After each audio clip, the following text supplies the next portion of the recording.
jonggrang pancen kowe ayu tenan ora mokal atiku nandang kasmaran masa to Mas Andi Romati waspadakno prajuritmu kalah perang mula kowe dadi wanita boyongan Joko Bandung kowe aja malungkung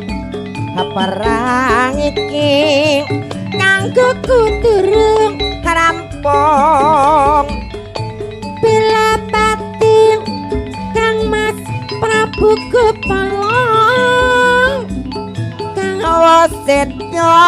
labuh ing wana segara tobat kowe manita keparang Yongko to Mas Bakri ora ngerti yen pandung lanange jagat putra ratu pengking Prabu Damarmaya aku duwe aji sewasa lara jonggrang manuta sun pundhut garwa Joko Bandung aku terbebana candhi sewu sewengi kudu dadi iya jonggrang panyuwunmu tak turuti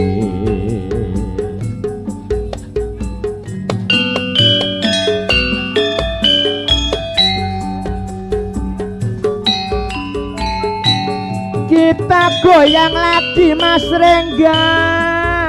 ya tentu karya budaya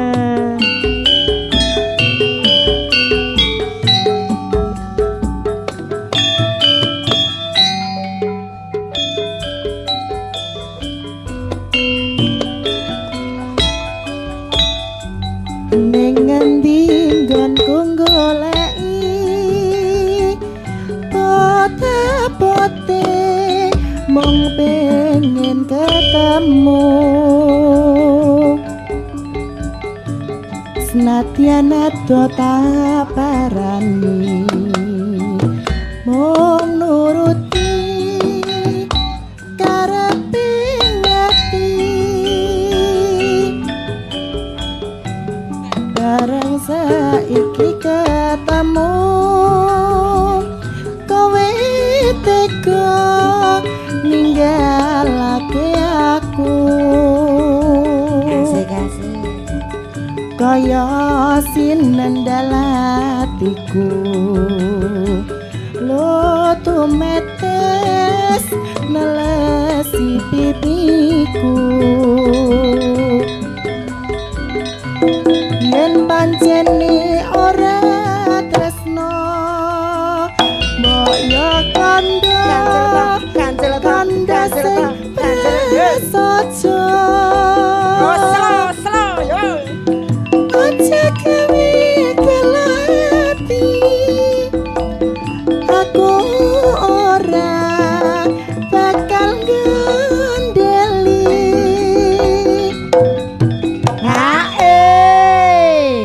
kaya ngene lelakonku biyen ngopo kok dadak ketemu yen pancen ditinggalke gawe kelo ati saklawase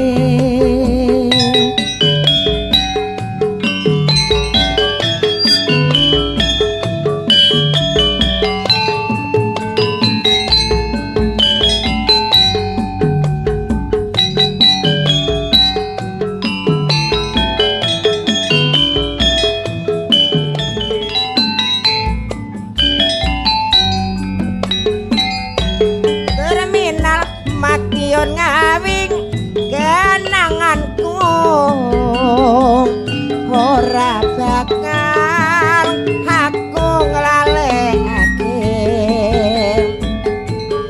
yen aku duwe pacar anake Pak tukiran bakul pecel ana ning pinggir prapatan terminal Madiun ngawing yen dolanku ora bakal aku nglalekake eling jaman semono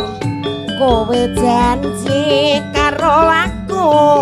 nanging nyatane kowe ngingkari janjimu